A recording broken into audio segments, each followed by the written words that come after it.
নিমাতীত বিপদসীমাৰ প্ৰায় 2 মিটাৰ ওপৰেৰে বৈছে ব্ৰহ্মপুত্ৰ আৰু যোৰহাটৰ নিমাতীত অভিলেখ ৰচিছে ব্ৰহ্মপুত্ৰৰ জলস্তৰে।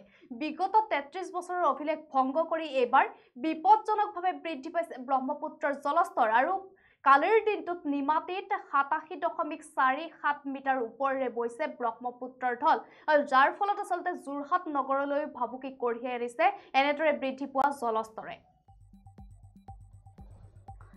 নিমাতীত বিপদসীমাৰ প্ৰায় 2 মিটাৰ ওপৰেৰে বৈছে ব্ৰহ্মপুত্ৰ। যোৰহাটৰ নিমাতীত অভিলেখ ৰচিছে ব্ৰহ্মপুত্ৰৰ জলস্তৰে।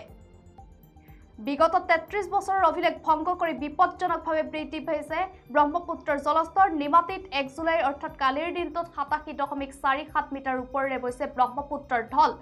1988 চন আৰু 1991 চনৰ বানৰ সময়ত সৃষ্টি হোৱা অভিলেখ ভংগ হৈছে আৰু যিকোনো মুহূৰ্ততে বুৰাই পেলাব পাৰে নিমাতীৰ মূল পথটো আৰু যোৰহাট নগৰলৈ ভাবুকি সৃষ্টি কৰাৰ সম্ভাৱনাই দেখা দিছে বৰ্তমান সময়ছোৱাত। আৰু আমি জনাই গৈছো ৰাজ্যৰ চৌদিশে এতিয়া বানৰ প্ৰকোপ আৰু জটিলৰ পৰা জটিলতালৈ অধিক গতি কৰিছে।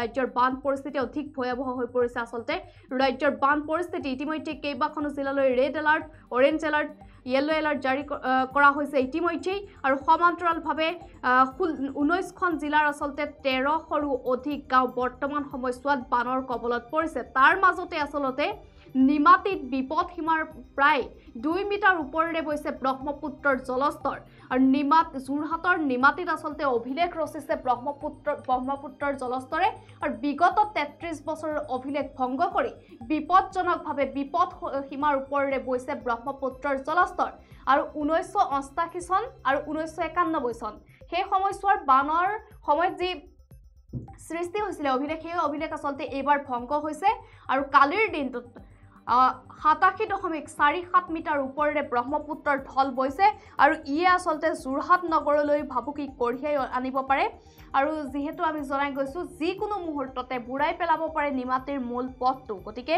এক অভাৱনীয় পৰিৱেশে বিৰাজ কৰিছে, এক অভাৱনীয় পৰিৱেশৰ সৃষ্টি হৈছে, সূচনা হৈছে আৰু যেহেতু লোকসকলৰ অৱস্থা যথেষ্ট শোচনীয় হৈ পৰিছে। বৰ্ণাঢ্যই বৰ্তমান নিৰাপদ স্থানলৈ গতি কৰিছে, আশ্ৰয় শিবিৰত আশ্ৰয় গ্ৰহণ কৰিছে, নিজৰ ঘৰ দুৱাৰ বাৰী পশুধন এৰি তেওঁলোক আশ্ৰয় শিবিৰত আশ্ৰয় গ্ৰহণ কৰিবলগীয়া হৈছে। ঘৰৰ কেইপদমান সামগ্ৰী লৈ তেওঁলোক আচলতে আশ্ৰয় শিবিৰলৈ গৈছে আৰু এক অভাৱনীয় পৰিৱেশে বিৰাজ কৰিছে আৰু ইয়াৰ সমান্তৰালভাৱে যিহেতু বতৰ বিজ্ঞান কেন্দ্ৰই পুনৰ সতৰ্কবাণী জাৰি কৰিছে, পুনৰ বৰষুণ হ'ব আগন্তুক 5টাকৈ দিনলৈ। গতিকে এফালে ব্ৰহ্মপুত্ৰৰ জলস্তৰ ভয়াৱহ গতিত বৃদ্ধি পাইছে, আনফালে বৰষুণ এক আচলতে অভাৱনীয় পৰিৱেশৰ সূচনা হৈছে। বিশেষকৈ দেখিবলৈ পোৱা গৈছে ডিব্ৰুগড়ত যথেষ্ট বান পৰিস্থিতি জটিল হৈছে।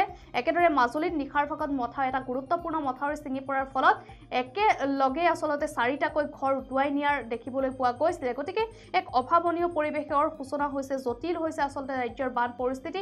ইয়াৰ মাজতে কিন্তু নিমাতীত বিপদসীমাৰ প্ৰায় 2 মিটাৰ ওপৰেৰে ব্ৰহ্মপুত্ৰৰ জলস্তৰ বৈছে। যোৰহাটৰ নিমাতীত আচলতে অভিলেখ ৰচিছে ব্ৰহ্মপুত্ৰৰ জলস্তৰে।